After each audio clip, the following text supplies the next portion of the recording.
তৃণমূল কংগ্রেস জন্মটাই হচ্ছে কাটমানি নিয়ে।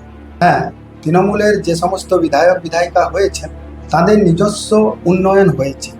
সরকার এবং তৃণমূল একটা নেক্সাস চালায়, 15 বছরে কোনো কর্মসংস্থান করে দেয়নি।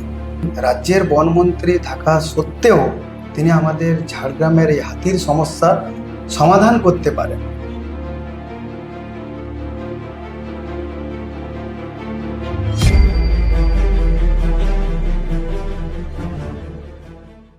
আসন্ন বিধানসভা নির্বাচনে ঝাড়গ্রাম বিধানসভা কেন্দ্রের বিজেপি প্রার্থী লক্ষ্মীকান্ত সাউ। তিনি গোপীবল্লভপুর 1 ব্লকের বাবুডুমরো গ্রামের বাসিন্দা। দীর্ঘদিন আরএসএস এর স্বয়ংসেবক হিসেবে কর্মরত থাকার পর বর্তমানে তিনি ভারতীয় জনতা পার্টির রাজ্য কমিটির সদস্য।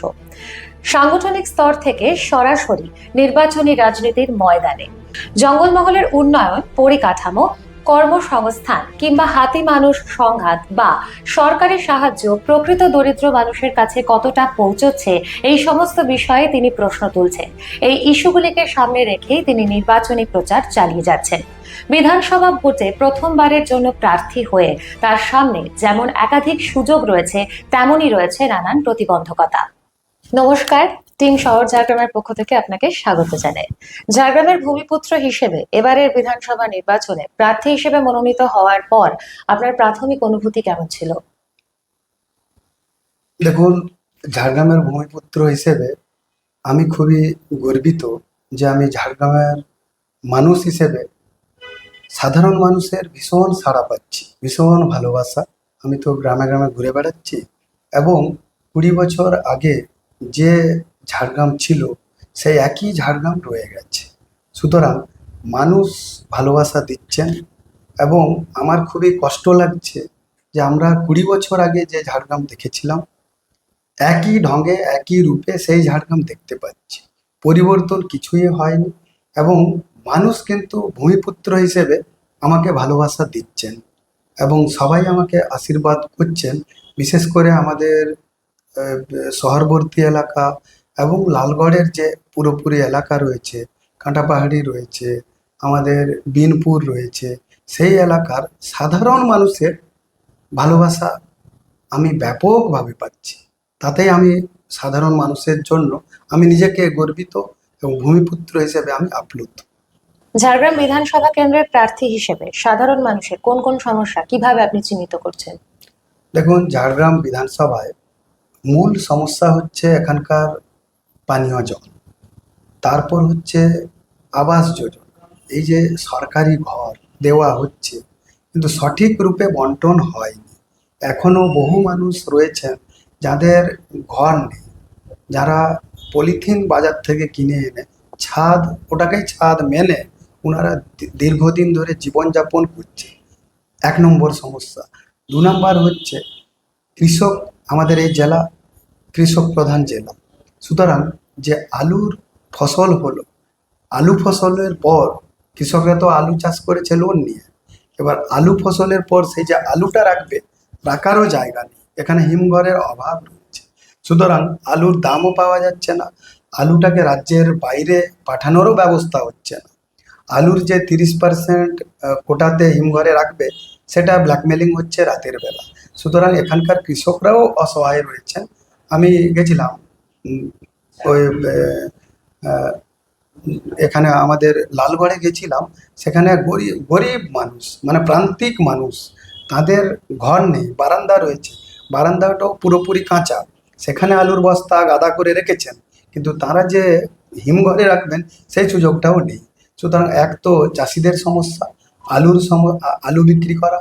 2 নম্বর হচ্ছে আমাদের যে কংসাবতী নদী রয়েছে, সেই নদীর যে পাড়, গাড়োয়াল গাড়োয়াল দেওয়া হয়নি এবং তারা খুবই দুঃখিত এবং দুশ্চিন্তায় রয়েছেন। গ্রামের ওপর গ্রাম ভাসিয়ে নিয়ে যায় বৃষ্টির দিনে, গ্রামগুলো আর গ্রাম থাকে না। কবিগুরুর ভাষায় কবিগুরু যে বলেছিলেন যে গ্রাম কেন্দ্রিক ভারতবর্ষ, গ্রামকে নিয়ে ভারতবর্ষ, শস্য শ্যামলা সুজলাং সুফলাং, এই যে বিষয়গুলো রয়েছে, এর মধ্যে কিন্তু আমরা যদি দেখি কংসাবতীর 2 পাড়ে কোনো গাড়োয়াল নেই এবং নদীর ভাঙন বিরাট সমস্যা রয়েছে। 3 নম্বর রয়েছে এখানকার শিক্ষা ব্যবস্থা। ঝাড়গ্রাম জেলায় এতদিন তৃণমূল শাসন করলো একটা টেকনিক্যাল ইউনিভার্সিটি রয়েছে, কিন্তু সেখানে কোনো টেকনিক্যাল ডিগ্রি দেওয়া হয় না।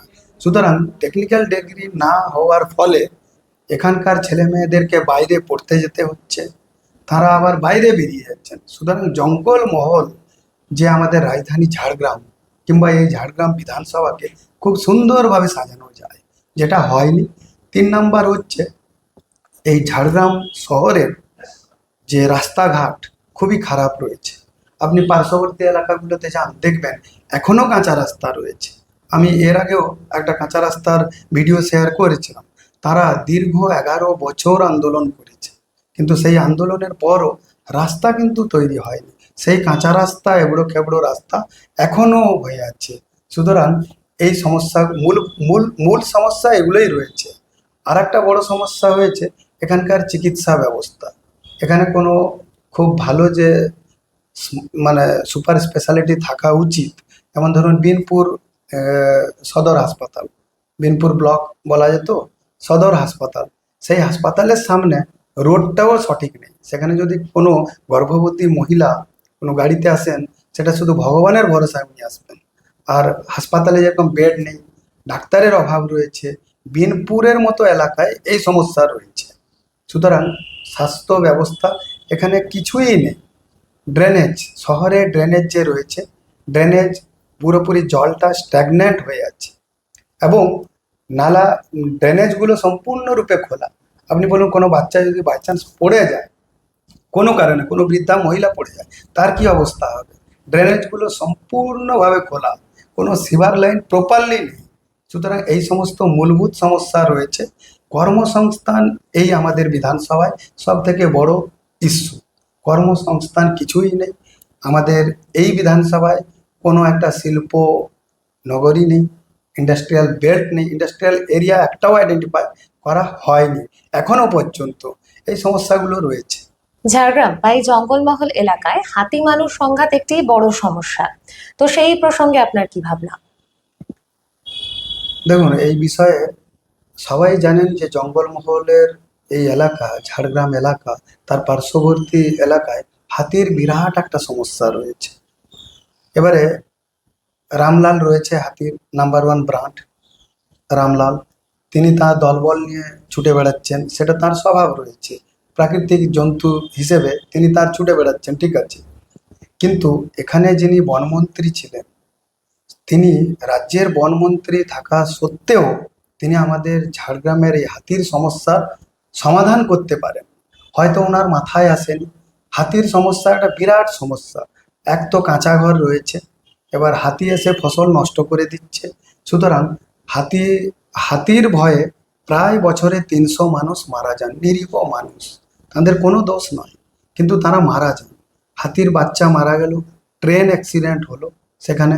সেই জন্য হাতির যে কনজারভেশন বিষয়টা রয়েছে, সংরক্ষণের বিষয়টা রয়েছে, সেই কনজারভেশনের কোনো স্যাকচুরিয়াস যে ডেভেলপমেন্ট করা যেত, হাতিকে নিয়ে জঙ্গলমহলে কোনো একটা ট্যুরিজম ডেভেলপমেন্ট করা যেত, সেটা কিন্তু এখানকার বনমন্ত্রী করেননি, কিংবা চেষ্টাও করেননি উনি। ওনার মাথায় হয়তো আসেনি যে হাতিকে নিয়ে আমরা কী কী করতে পারি। সুতরাং হাতি হাতি তার জঙ্গলে থাকবে, হাতি যাতে মানুষকে ডিস্টার্ব না করে, সেই জন্য হাতির একটা করিডোর বানানো, এবং করিডোর বানিয়ে সেখানেই ওনাদেরকে রেখে দেওয়া, যাতে ওনারাও সুষ্ঠুভাবে থাকতে পারেন, মানুষও সুস্থভাবে থাকতে পারেন। কোনো একটা ড্যাম তৈরি করে দেওয়া হলো, কিংবা পুকুর তৈরি করে দেওয়া হলো। এবার হাতি তার মতো থাকবে, মানুষ তার মতো থাকবে। হাতিকে নিয়েই আমাদের সংসার, এটা মেনে নিতে হবে। কিন্তু হাতিও ভালো থাকবে, মানুষও ভালো থাকবে। এর যে উন্নয়ন, এর যে প্রসেস, ইমপ্লিমেন্টেশনস, এটা কিন্তু এখানকার বনমন্ত্রী কিছুই করেননি। যিনি এখানকার বিধায়িকা ছিলেন, অনেক কিছু করা যেত, অনেক কিছু করা যেত। হাতিও আসুক না, কিন্তু একটা ওর যদি সিস্টেমেটিক একটা করিডোর তৈরি হতো, তাহলে আমার মনে হয় হাতি, কলকাতার মানুষও দেখতে আসতেন দিনের বেলা যে হাতি এসেছে। বাইরের পার্শ্ববর্তী ঝাড়খণ্ড, সেখানকার লোকও আসতেন যে হাতি এসেছে। একটা ট্যুরিজম ডেভেলপমেন্ট হতো, এবং হাতিও তার নিজস্ব পরিসীমার মধ্যে থাকতো, এবং সবাই ভালো থাকতেন, কেউ নিরীহ মানুষ মারা যেতেন না। কিংবা আমাদের রাতের বেলা যখন আসি ঝাড়গ্রাম শহরে, লোধাশুলি থেকে যখন আসা যায়, সেখানে ফরেস্টের ডিপার্টমেন্টের লোকেরা হাতি আসছে, তারা একটা ব্যারিকেড তৈরি করে, সেখানে আমাদের টাইমের মানে একটু প্রবলেম হয়ে যায়, আধা ঘন্টা ধরুন 1 ঘন্টা আমাদেরকে দাঁড়াতে হয় যে হাতি পেরিয়ে যাবে তারপর আপনারা যাবেন। কিন্তু যদি করিডোর তৈরি করা যেত তাহলে মানুষ সুষ্ঠুভাবে যাতায়াত করতেন, আর কাঁচা ঘরগুলো ভাঙা যেত না, গরিব মানুষও মারা যেত না। এই এই ব্যাপারে বীরবাহা হাঁসদা যিনি বনমন্ত্রী ছিলেন, অনেক কিছু করা যেত। হয়তো ওনার মাথায় এইসব জিনিস আসেনি। উন্নয়ন সম্বন্ধে হাতিকে নিয়ে কি করা যায়, হাতির সমস্যা কিভাবে মেটানো যায়, হয়তো তার মাথায় আসেনি। সেই জন্য উনি এখানে কোনো হাতি নিয়ে কোনো কিছু করেননি। আদিবাসী ও কুর্মী সমাজের দীর্ঘদিনের দাবি ও আবেগ নিয়ে আপনার বা আপনার দলের সুস্পষ্ট অবস্থান কি? দেখুন, আদিবাসী এবং কুর্মী সমাজের দীর্ঘদিনের ওই সমাজের বিভিন্ন দাবি দাবা রয়েছে। তাদের দাবিগুলো সমাজ থেকে যে কোনো আন্দোলন উঠে আসে, নিশ্চয়ই কোনো না কোনো কারণে মানুষ জুড়ে যায়। হয়তো সমাজের জন্য ওনারা ভালো চান, সমাজের জন্য শহীদও হয়েছেন বহু সমাজের নেতা। সেই জন্য আদিবাসী সমাজের উন্নয়ন হয়নি, কুর্মী সমাজের কোনো উন্নয়ন হয়নি। তাদের দাবি দাবাটা ন্যায্য রয়েছে এবং ভারতীয় জনতা পার্টি সমগ্র সমাজের কথা বলে। উন্নতি হওয়া দরকার, তাদের কোনো উন্নতি হয়নি, সেই জন্য তাদের দাবি দাবা ন্যায্য রয়েছে এবং ভারতীয় জনতা পার্টি সমগ্র সমাজকে নিয়ে চলে। আমরা কুর্মী সমাজের আন্দোলন থেকে উঠে আসা ব্যক্তিদেরকে আমরাই টিকিট দিয়েছি, তারা আমাদের বিধানসভা অন্য বিধানসভা থেকে লড়ছেন। বনবাসী সমাজ, জনজাতি সমাজ, যেটা বলা হচ্ছে আদিবাসী সমাজ, তাদেরকেও আমরা লড়াচ্ছি। এই ঝাড়গ্রামে জন্ম, তিনি বর্ধমানে লড়ছেন, আদিবাসী সমাজের নেতা, আন্দোলন করে উঠে আসা, এবং তাদের যা দাবি দাবা আছে নিশ্চয়ই ন্যায্য দাবি রয়েছে এবং রাজ্য সরকারের উচিত ছিল সেই ন্যায্য দাবিগুলোকে নিয়ে আলোচনা করা। আলোচনা হবে, নিশ্চয়ই হবে। সমাজ থেকে আন্দোলন উঠে এসছে, সমাজ থেকে সমস্ত কিছু উঠে এসছে, মানুষ রয়েছে। এত বড় সমাজ আমরা তো অবহেলা করতে পারি না। নিশ্চয়ই সমাজের জন্য ওনারা যে দাবিগুলো তুলেছেন সেগুলো নিশ্চয়ই ন্যায্য দাবি রয়েছে এবং আলোচনা হবে। কর্মসংস্থানের অভাবে ভিন রাজ্যে পাড়ি দিতে হচ্ছে, সেই সমস্যা নিরসনে আপনার ভূমিকা কি হবে? দেখুন, গত 15 বছর ধরে এই ঝাড়গ্রাম বিধানসভার বহু ছেলে মেয়ে ঝাড়গ্রামের বাইরে কিংবা রাজ্যের বাইরে গেছে। বহু ছেলে মেয়ে গেছেন কোয়ালিফাইড ডিগ্রি নিয়ে, ভালো ভালো ডিগ্রি নিয়ে তারা পড়াশোনা করেছেন। তারাও চান যে বাবা মায়ের সেবা করব আমরা। বাবা মা কষ্টে রয়েছেন, তারা জীবনের স্বপ্ন ছিল যে আমরা ছেলেকে পড়ালাম, ছেলে আমাদের ঘরের ছেলে, ঘরেই থাকবে, এবার সংসার করে সুখে থাকবে। এটা সাধারণ বাঙালি যারা, তারা এটা সবাই ভাবে। সুতরাং তারা কষ্টের মধ্যে রয়েছে। তৃণমূল সরকার 15 বছর ছিল, 15 বছরে কোনো কর্মসংস্থান করে দেয়নি এখনো। এবং যে একটা শিল্পনগরী গড়ে তোলা, ঝাড়গ্রামে সমস্ত কিছু ইনফ্রাস্ট্রাকচার রয়েছে, একটা শিল্প করার জন্য যা কিছু দরকার সমস্ত কিছু রয়েছে, তা সত্ত্বেও এনারা গত 15 বছর কোনো শিল্প নগরী করে দেননি। এবং আমাদের সেই ছেলেমেয়েরা হায়ার ডিগ্রি নিয়ে, আবার যাদের ডিগ্রি নেই তারাও সবাই কিন্তু রাজ্যের বাইরে বিভিন্ন বিজেপি শাসিত প্রদেশে চাকরি করছে, বিজেপি শাসিত প্রদেশে। অথচ বিজেপি শাসিত প্রদেশের কোনো ছেলেমেয়েরা অন্য কোনো রাজ্যে যান না, কারণ সেখানে উন্নয়ন তারা দেখেছেন। আমার ঝাড়গ্রামবাসীর জন্য একটাই আমার কাজ, অনুরোধ থাকলো যে বিধানসভার, আমাদের ঝাড়গ্রাম বিধানসভার বিধায়ক হিসেবে আমি এই কাজ করব যে কর্মসংস্থান প্রথম করব। এমনিতেই আমার 4-5 জন শিল্পপতির সাথে কথা হয়েছে, তারা বললেন লক্ষ্মী তুমি জিতে এসো, শিল্প তৈরি করার কাজ আমাদের, তুমি শুধু জমিটা অ্যাভেলেবল করিয়ে দেবে, আর কিচ্ছু নয়। এবারে দেখুন, এখানে যেমন ট্যুরিজম হাব একটা বানানো যেত। যারা কলকাতা থেকে আসেন, বহু মানুষ কলকাতা থেকে প্রতিদিন আসেন ঝাড়গ্রামে শুধুমাত্র এই শাল বন দেখার জন্য। সুতরাং এই ফরেস্টকে কেন্দ্র করে জঙ্গল ভিত্তিক একটা ট্যুরিজম ডেভেলপমেন্ট করা যেত এবং আমরা ট্যুরিজম ডেভেলপমেন্ট করব জঙ্গলকে ভিত্তি করে। একটা জিনিস। 2 নম্বর হচ্ছে, জঙ্গলে যে সমস্ত শাল পাতা পাওয়া যায়, কেঁদু পাতা পাওয়া যায়, তাকে ভিত্তি করে আমরা এমএসএমইর কারখানা তৈরি করব, যাতে আমাদের ছেলেমেয়েরা যারা বাইরে গেছেন তারা অ্যাজ এ এন্টারপ্রেনার হিসেবে ফেরত আসবেন এবং নিজের শিল্প এখানেই গড়বেন। আর এটা আমার জীবনের লক্ষ্য রয়েছে। এটা আমরা ভারতীয় জনতা পার্টি শুরু করবে এই কাজটা, যাতে কর্মসংস্থান সবার জন্য হয়। এবং এটাও এই জঙ্গলমহলে কিংবা পশ্চিম মেদিনীপুর, পূর্ব মেদিনীপুরের প্রথম সারির শিল্পনগরী আমরা গড়ে উঠতে পারবো, এটা আমার বিশ্বাস রয়েছে। এবং ট্যুরিজমকে কেন্দ্র করে ফরেস্ট জঙ্গল ভিত্তিক ট্যুরিজম এটা করবো আমরা। আর একটা হচ্ছে জঙ্গল থেকে যে সমস্ত সাধন বেরায়, যে সমস্ত মানে জিনিসপত্র রয়েছে তাদেরকে নিয়ে আমরা শিল্প গড়বো, তাতেই আমাদের উন্নয়ন হবে। আপনার বিধানসভা এলাকার অন্তর্গত মেডিকেল কলেজ, আপনি যদি বিধায়ক হন, স্বাস্থ্য ব্যবস্থা সম্পর্কে আপনার কি কি পদক্ষেপ থাকবে? আমি ঘোড়াধরাতে থাকি, আমার বাড়ির সামনেই হাসপাতাল এবং আমার বাড়ির দেওয়ালটা লেগে আছে হাসপাতালের সাথে।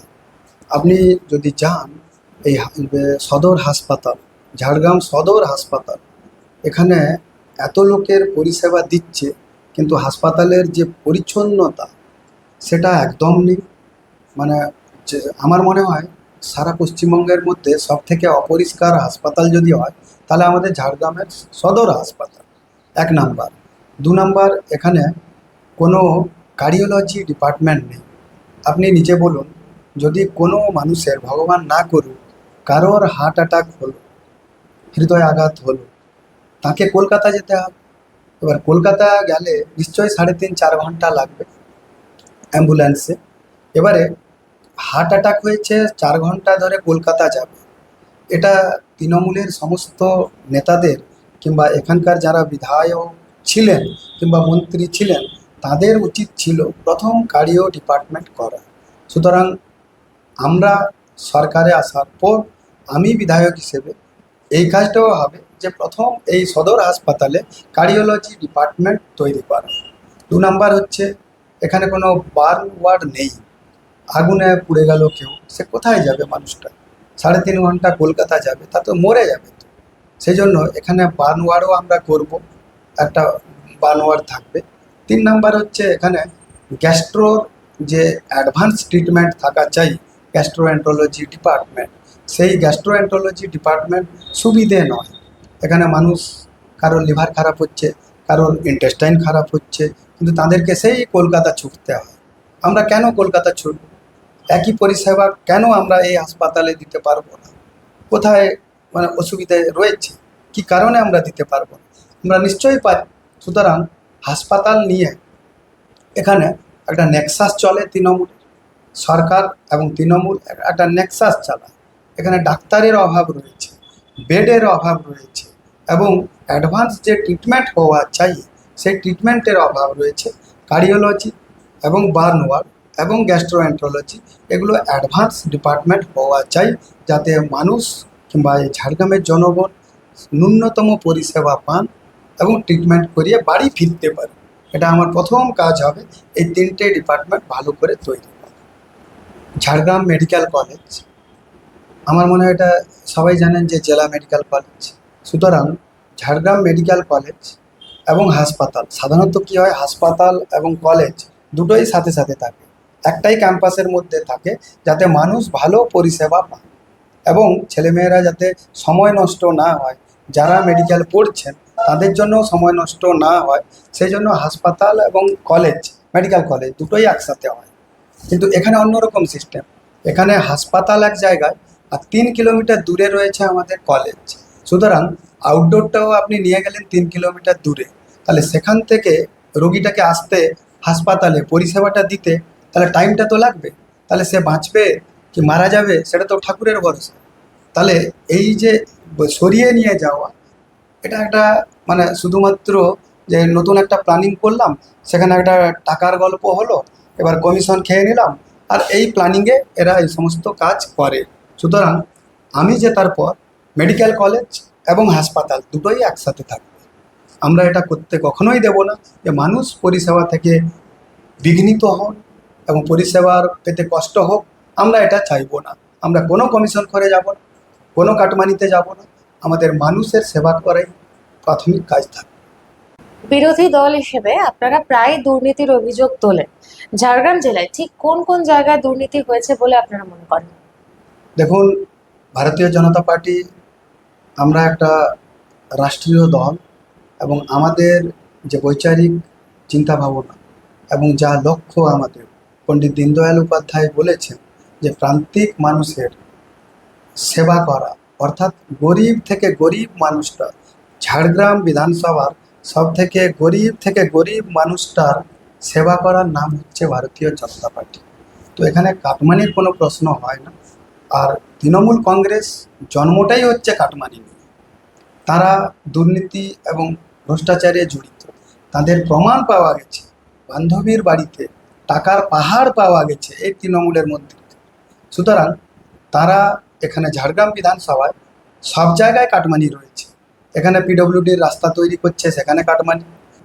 যে আবাস যোজনা দেওয়া হচ্ছে তাতে কাটমানি রয়েছে। তারা অ্যাডভান্স টাকা চাইছেন, অগ্রিম দিয়ে যাও টাকা 20,000, তারপর ঘর এলে ফোন করে দেবো, আবার টাকা দিয়ে যাবে। কোথাও 50% কমিশন নিচ্ছেন, কোথাও অ্যাডভান্স নিয়ে রেখেছেন, ঘর দেননি, বিভিন্ন জিনিসপত্র আসছে, সেখানেও কাটমানি ইনারা নিচ্ছেন। আমি তো কয়েকটা ঘরে গেলাম, তারা বলছে আধার কার্ড বানানোর জন্য 1,000 টাকা নিচ্ছে। আমি জানি না আধার কার্ড বানাতে 1,000 টাকা লাগে, কোনো দিন লাগে না। টাকা মিনিমাম যেটা লাগে, ফিস লাগে, ধরুন 10 থেকে 20 টাকা যেটা লাগে সেটা লাগে। কিন্তু এখানে সব জায়গায় কাটমানি। হাসপাতালে কাটমানি, হাসপাতালে নেক্সাস চলছে যে আমার ওষুধটা প্রেসক্রাইব করতে হবে, এই ওষুধটাকে চালাতে হবে, তাতেও তৃণমূলের নেতারা জড়িত। এবং যে শহরের যে পরিষেবা দিচ্ছে তাতেও তারা জড়িত রয়েছেন দুর্নীতিতে। তারা কমিশন, পুরো বিধানসভায়, ঝাড়গ্রাম বিধানসভায় তৃণমূলের সমস্ত নেতারা কমিশনে জড়িত রয়েছেন। 1 ইঞ্চিও এনারা এগোন না কমিশন ছাড়া। প্রতিটা জায়গায় এনাদের কমিশন রয়েছে। পৌরসভার যে কোনো কাজকর্ম হোক, কিংবা হিমঘরে বললাম, হিমঘরে 30% কোটায় রাখার কথা, সেটাও রাতের বেলা ব্ল্যাকে বিক্রি করা হচ্ছে যাতে কমিশনটা আসতে পারে।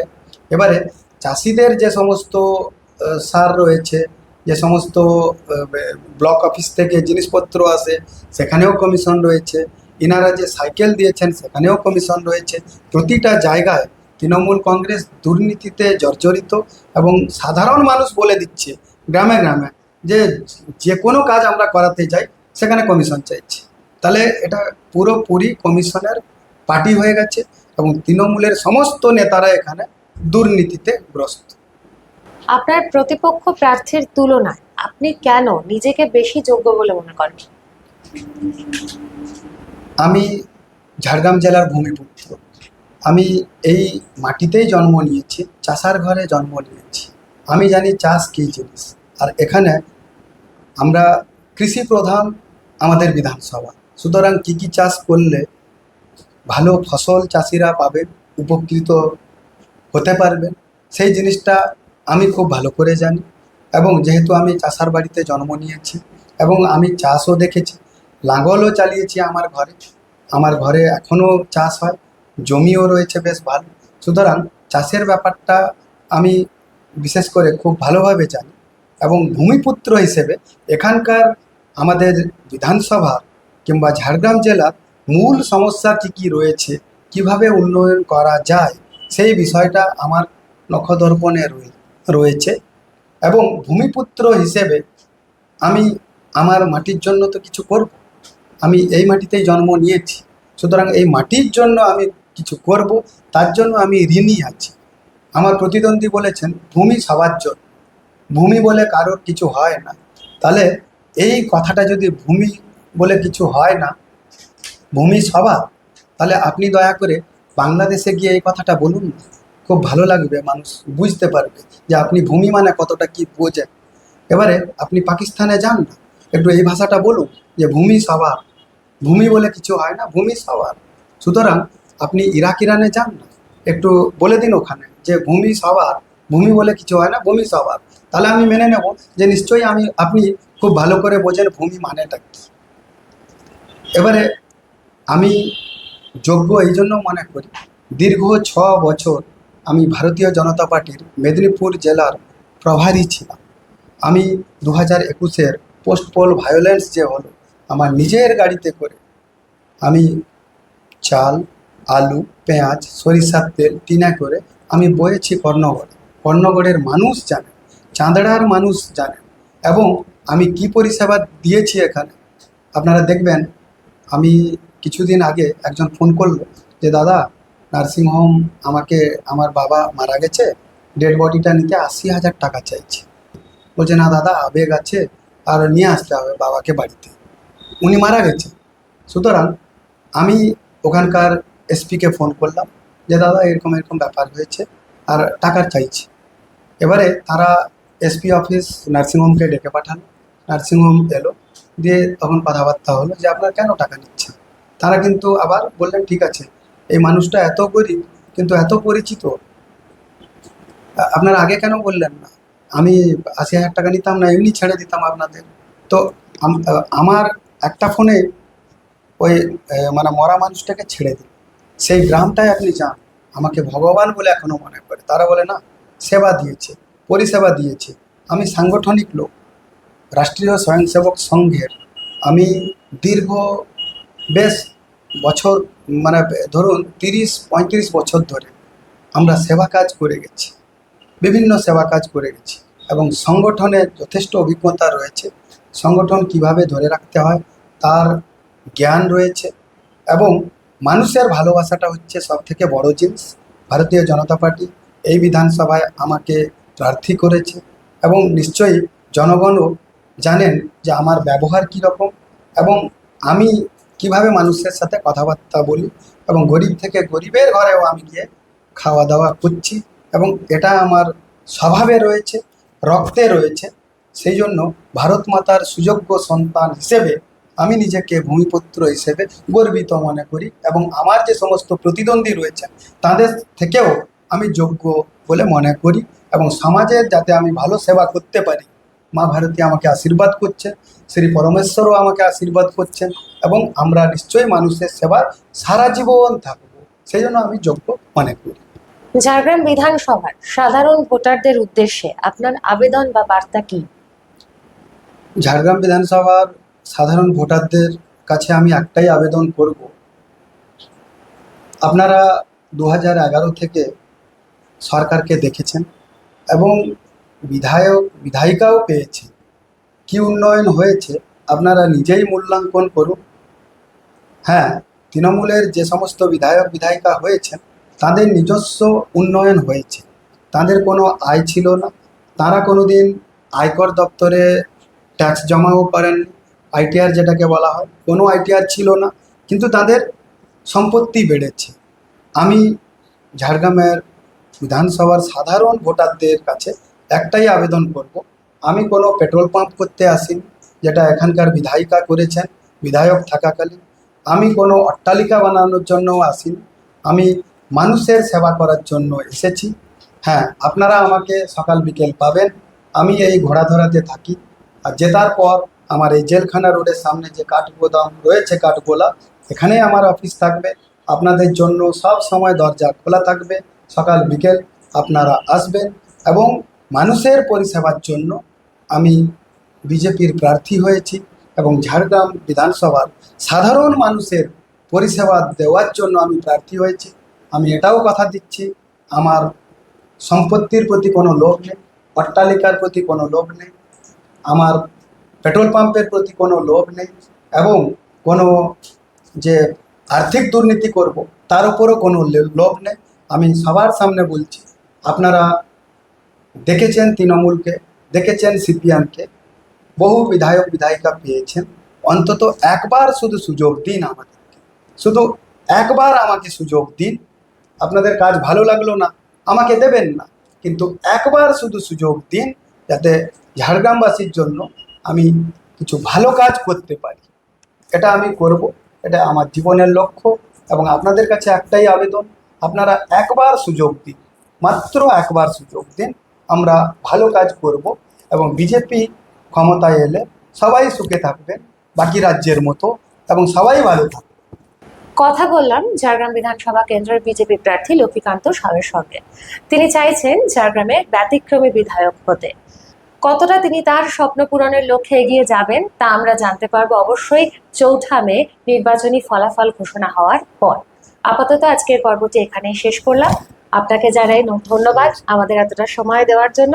আসন্ন বিধানসভা নির্বাচনে আপনার জন্য অনেক শুভকামনা রইল।